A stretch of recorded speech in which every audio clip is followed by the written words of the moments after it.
জিনাকার যখন জেনায় লিপ্ত হয় তখন সে মুমিন থাকে না।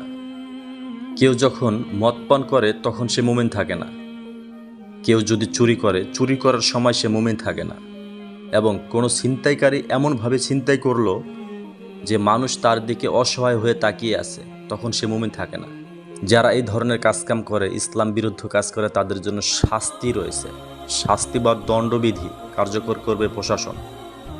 যে কেউ যেখানে ইচ্ছা সেখানে এই বিধান কার্যকর করলে এটি দেশের প্রশাসনিক অবকাঠামো নষ্ট হবে না, শুধু সুষ্ঠু সমাজের বার্ষিক সুখ শান্তিও নষ্ট হবে বা সম্মুখীন হবে হুমকির দিকে।